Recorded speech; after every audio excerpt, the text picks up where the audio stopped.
Hey everyone, I am Dr. Cassidy. And I'm Dr. Abby. And today we're talking all about mommy arm. We're talking mommy shoulder, mommy elbow, mommy thumb, mommy wrist. Postpartum mamas that have arm pain is what we're going to talk about today. If you are a patient, you will find use out of this video, but we're gearing this more towards providers so we can talk about what you can do in your clinic to help your patients, products to send home with them, stretches to do. That's what we're hoping to cover in this little video. So, shoulder pain from postpartum usually is from this lovely carrying motion. We have a video talking about the neck and the upper back pain that happens postpartum from this lovely carrying, but this video we're talking arm. So the static position they're holding has their shoulder internally rotated, flexed, their elbows flexed, their palm is up, and they're holding like this. They might also get this lovely little twinge in their wrist when they are holding their baby instead of holding like this. And you're also going to commonly see it in the non-dominant hand because what do parents love to do? Multitask. So they bring that arm all the way in, they're holding babe on the one side, and then they're doing everything else with their dominant arm. So they're going to be, they might be confused on why they're feeling in one arm versus the other because they're doing everything with this arm. Little do they remember, because it's subconsciously, that they're actually holding their beautiful babe in their non-dominant arm. Yes, and babies, what do? They grow. And so as babies gain weight, this just becomes heavier and heavier and heavier and heavier, more load for your shoulder to handle, especially if we're not used to loading the shoulder in this way before we have baby. Maybe this is baby number 1, maybe it's baby number 2, and you've already dealt with this mommy arm while you're pregnant. But to start, we're gonna go over those nursing holds that are gonna help your shoulders and your arms. We're gonna go over some nursing holds for you to take the load off your patient's shoulders, to help them, because they're not gonna stop carrying their baby, they're not gonna stop feeding their baby, and they definitely shouldn't. But we can give them tools to make it easier for them. So first is a traditional nursing position. Have your feet up on there. We like to prop legs up so they're supported, they're not dangling. And then we are even gonna slip in a boppy. We love it. It's holding the weight of babe. It's holding her elbow to just take the load off. We can also change the position that mom is in. So we're gonna have Dr. Abby recline back, and if you need me to hold things, you just pop that down. Perfect. And what you might not be doing is, yes, holding your baby in a reclined position. You can still use the boppy here, especially as babies are growing and gaining more weight to help with weight. Knees support boppy, arms supported by boppy.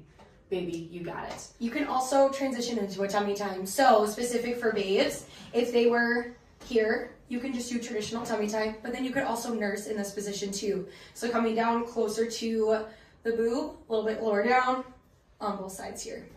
Tummy time is great for any age baby. You should definitely be encouraging it. We're gonna have you flip back up. Yes. We'll show them the football hold and the koala. Again, traditional seated position, prop those feet up. You will be happy you did it. Your low back will be happy. Your arms will be happy. Use that boppy. You can do football holds, essentially just bringing babe over, ta-da. And then without boppy, the koala hold, where you have babe straddling a leg and latching onto your breast that way. I will mention younger babes, newborns might not have enough head control for this, so you're still going to want to support their head and neck. Amazing. Let's dive into a little bit of what's going to happen when your patients are with you in your clinic. We're going to start with some of the soft tissue work. This will be a little bit of a repeat, so we are going to skip upper trap and we're going to start working directly from the shoulder down. We're going to tape it all though. Whenever we tape, we use BioFreeze because tape won't stick to lotion, and not having anything usually doesn't feel very good. Well, and the BioFreeze also has that relaxation point to it too, so it can ease with that cooling sensation, help to kind of tame that muscle pain, especially if they're coming in with acute pain. We want to make sure that they're, yes, working on muscle tissue, but also for just that kind of instinct moment of feeling like things are kind of calming down, because they might be sore tomorrow, or especially that 2 days after sort of effect. Yeah. Having that cooling sensation might just help them feel more comfortable, which we know has that mental component of actually being more comfortable. Yes, absolutely. So in order to really attack this trapezius, it's a tricep, but typically we're holding here. This tricep is being lengthened. It's not at a normal resting length. So we are going to essentially massage up. It's all tender. Okay, well, lighten up. When we are talking postpartum, I'm going to be attacking more the posterior forearm. It's the hold motion, and it's also why we get thumb pain. So a lot of moms will start with, I have mommy thumb, and then I start working on their elbow, and they actually have mommy elbow. Yes. just a little less provoking or noticeable because... Well, and like so many of the tendons in the hand, in the thumb area start up here. Yes. So we want to make sure that, yes, I want to target where they're feeling that pain, but I also want to make sure that we're starting with the root cause and working all the way up the arm, addressing the full length. So same thing with the triceps. I will start in a neutral position and then curl in. So kind of the opposite of the tricep. And I'm really watching her face. I'll lighten up as I work all the way down. So you want to do the belly of the muscle, but you want to work all the way down into that thumb. Seeing if you can really pinpoint what muscle is causing the thumb pain. Usually their face is a great indicator. Pronator and supinator definitely are the two ones that I feel like I work on the most. Absolutely. To tape, we'll start with the thumb. Kinesio tape, just a little thumb hole. And then you're going to use it as you normally would. There's a bracelet. There is. Unfortunately, my bracelet doesn't come off, but normally I would remove any sort of jewelry that I possibly can. Slip that bad boy around the thumb. Give her a nice stretch and rub it on in. Beautiful. You're going to do your forearm. Pronator teres is going to go from this to here. I always like to stick the end without the stretch and then stretch her down. Beautiful. For the triceps, we want them to be lengthened so it's easier to shorten them. So start at the base of that elbow. You can certainly target a certain head if that's what you would like to do here. Give it a nice stretch. Don't stretch the ends. It won't stick as well. Rub it in. Apply that adhesive and ta-da! Pregnancy, typically don't want to leave it on. We say usually like that 5-ish hour point because the skin is so sensitive, especially on belly. When it comes to postpartum, I typically tell women if they're here in the morning, take it off by dinner time. If they're more that afternoon, I say kind of gauge it by the time you go to bed. If it's not bothersome, leave it on through the night, but then take it off in the morning. Let that muscle breathe a little bit, and then provide them with a couple strips of tape so that way if it's still bothersome, they want to have the tape to really target that the next day, but then also so they have it for that second day. So I say no more than 12. Yes, you can wear it in the shower. It'll probably come off. I just kind of warn them about that. And just remind them, don't use lotion. The tape will not stick no matter how much you try. So that's usually our gauge on that. And of course, if it gets itchy, just take it off, wash with soap and water, no sweat about it. Amazing. Let's dive into some of the adjusting that we like to do. Yeah. So when we're talking neck, or excuse me, when we're talking arm, everything that's going to the arm comes from the neck and the lower neck. So we're going to have Abby come on down and I will show you how I personally like to adjust a sticky CT region, right? That's where your cervical meets your thoracic, right at that T1, going down to those pinkies. I personally like to feel motion and I use this kind of a contact. Dr. Jess does not like to use this contact. She'll use a flat palm. I truly believe it's just doctor comfort, patient comfort. Ribs, I always use a flat palm.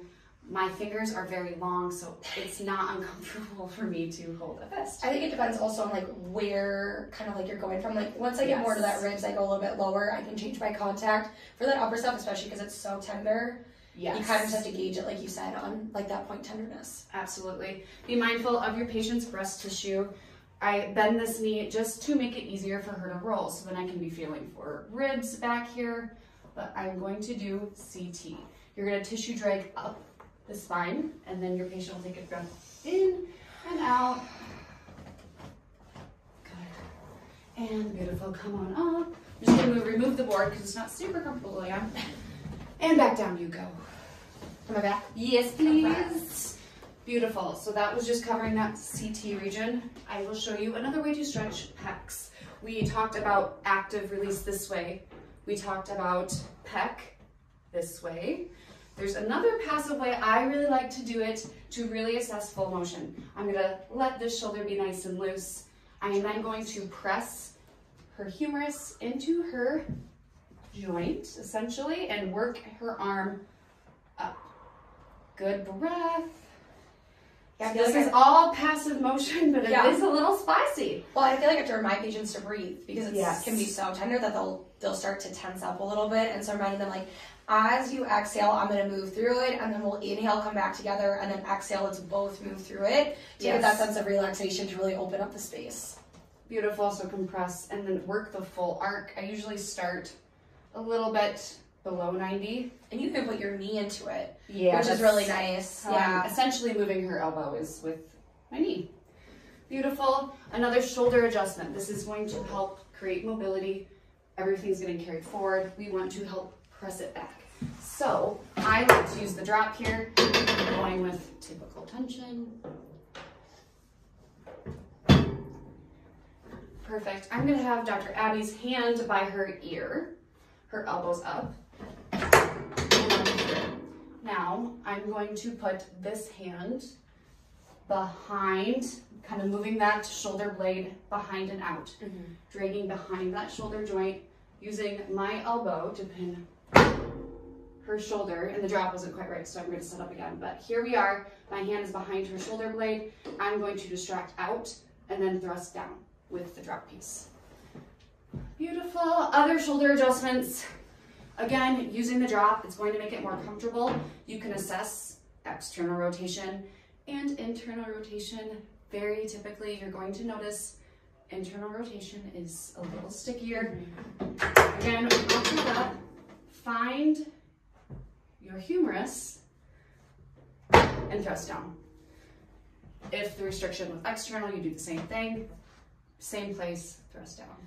I found it really helpful, especially with that shoulder mobility, especially with a ton of nursing, is activating and stretching before you go into the movements. So starting to loosen up those muscles right away, especially if it's that first visit postpartum.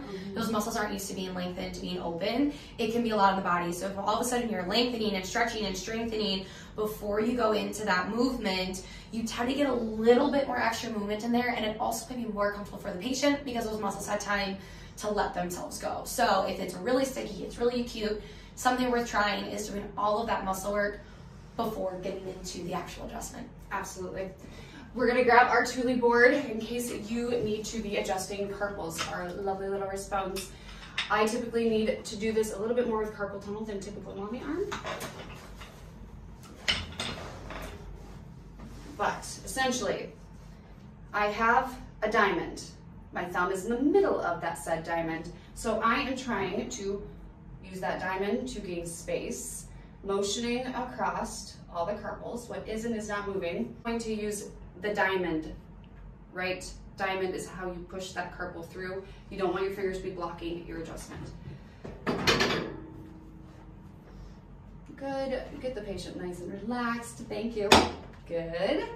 You can do overlapping thumb, you can do one thumb, whatever feels most comfortable to you in your adjusting technique. Amazing. Ready to go over some stretches and exercises for your patients? Yeah. The last thing I want to say, though, is with the mommy thumb. Yes, commonly people forget that there's something that we can actually do for the thumb. And while I don't really focus on adjusting specifically for the thumb, because I typically go for the wrist or go for kind of that like muscle tension up in the forearm, is really just muscle work. So commonly, it'll be in that web of the finger that they hold a lot of tension, that if you just take a little bit of lotion and then you just kind of squeeze and relax, you'll get the, oh my goodness, I didn't realize it was so tight. I'm like, all you need to do is kind of pinch, hold, squeeze. It's nothing crazy, it's nothing fancy, but it can be truly life-changing, especially for the parents that feel like baby's getting a little bit bigger, growing, getting stronger and heavier, and they started putting the tension right along here. So don't forget to follow all the way through, just kind of massaging out the web of the thumb. One thing we just forgot to mention was your thumb position earlier with our nursing holds. So rather than being curved up like so, you can straighten your wrist, and it will be in a happier neutral position. So just a little food for thought for you. Let's go over some lovely stretches. I think forearm stretches are much needed because we have all this forearm tightness from holding and carrying. I like to do it on all fours. That way I can really rock and push into the tightness. I'm going to show it up here just in case sometimes getting on the floor. Yeah. People are like, not my jam, you know? Yeah, not my jam. Do it at your desk then. Yeah. So on all fours, simply rocking with your knees to stretch in and out of your forearms. For anyone that wants to do it seated, I just come rather than coming at the fingertips, you're gonna get a lot of finger pressures. I come closer to the knuckles and kind of just like pull back here. And then do the same thing similar to what she's doing, but you're just gonna pull down with the hands, stretching it this way. I always tell patients to stretch both ways. This typically stretching your anterior forearm will be tighter. Play around with your hand placement, play around with your thumbs if they're bent or straight, and you'll notice tension in new and different places. You've seen our favorite Pilates ball stretch a few times now, but we're gonna show it to you again because it's just that good. In between the shoulder blades, slightly deflated. And we are going to open up those lovely shoulders. Women truly love this because it doesn't feel like work, it just feels good. So get a Pilates ball and start stretching with it. Big question I get asked, is there a reason why it's deflated? What if you just blow it up all the way? Take the work out of it. Make it a true stretch. If it's blown up all the way, your core is going to really have to activate to keep yourself balanced on the ball, which is lovely. But for those early postpartum stages, when we really just want you resting and recovering and caring for a babe, having it deflated will allow you to truly just relax over it, open up that space without you having to fight for it. So have your patients use any sort of like flat space. I like to call them rainbows. So having your patient here, hands against the wall, top arm is going to be the moving arm. So I'm going to make sure the window right there will be okay. You're going to come all the way around and really open up through the space. The goal is to not have to turn your entire body here. So the goal is to stay as stable as you can be and really getting that motion up through the wall. And don't you worry, we also have a floor option. So before we go down the way down to the floor, I want to go over one more stretch with a Pilates ball to really open up through the under part of our arm, into those lats, into that subscap, ever so slightly. Pilates ball. This back leg is going to find a little bit of a cross. That'll allow the patient to kind of sink into the stretch a little bit. And then the Pilates ball on the wall is going to go up towards the opposite corner. So up to the opposite way of where you're going to be stretching. You're working in the diagonal. So you're going to be here and you're going to sink into it. You're going to think about sinking. So from this direction, this is what my body looks like. And I'm lengthening through the side. You're going to get a little bit more into the rib cage. It's also great for pregnancy. We have to review a little bit more on that. But this is focusing on that postpartum, sinking down, opening up through that entire back side. Getting into the lats. Yeah. Love it, love it. Beautiful. And then for that floor, thoracic rotation, similar to the wall stretch, you're going to come all the way down. Patient's going to be on their back here. I want to make sure I'm not going to bump into the table too much. Hand is going to be almost like an alligator here. Alligator it up, and you're going to rotate and open to the side. I like to have myself almost in a Z position here with my body, and then coming all the way back around, making sure you have enough space to really open up through the entire side here. What I will say when you are instructing your patients before they go home, you should be letting them demonstrate how they do this in your office. Make sure they're doing it correctly. I would make sure my hips are nice and stacked, like Abby's are. Yes, she's rotating through that entire thoracic. What we can sometimes see, go all the way back down, Is they'll roll. Yeah. And they'll roll this way and they'll roll this way, which isn't really what we want. So we're going to keep that hip stacked. Typically, you said this is more comfortable, so we're not changing that, but knees can be stacked as well to really make sure their lower body isn't facilitating this movement. Beautiful. And we have already discussed rows, but I'm going to throw it back at you because there are so many different ways to do rows. And I'm actually going to have Abby hold on to the band for me because she's here. Use a doorway, use whatever you need. I really like postpartum women to, if it's a problem, their core strength, work with one row. It is unilateral movement, and you sometimes, when we have a rib flare and a weak core, They want to chest bump. They want to do a little crunk. So, one arm, stabilize, and row. And even that stabilizing, if you widen the base here and take the patient to a kickstand, they might feel more stable. So as in those early stages where they're like still trying to figure it out, have them in a kickstand and then work their way into that stable two-leg right underneath you position, and then slowly build up from there as well. Absolutely. Can help if you are shooting for that bent over row too. Yeah. Also, we're going to do that standard, the cars, right? The rotational resistance bands that can be really kind of boring, but they work. So I'm going to be pressing out, trying to externally rotate. Now I want to control it coming back. So I'm holding, I'm holding, I'm holding, I'm holding, and here I am relaxed. So this can be quick, but then this should be really, really slow and controlled. Another one, I'm going to stand this time. Yes, absolutely. Cross body movement.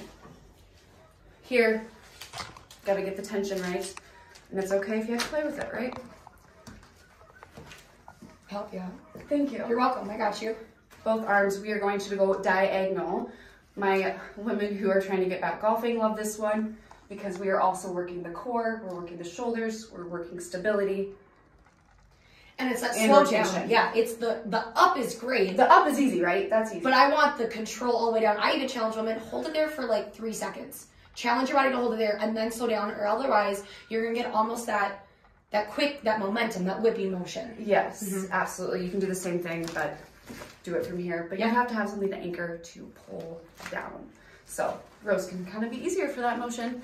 If you have any questions or you have a stretch that we forgot about, leave it in the comments below and subscribe so you can stay in touch with us and all of our new content.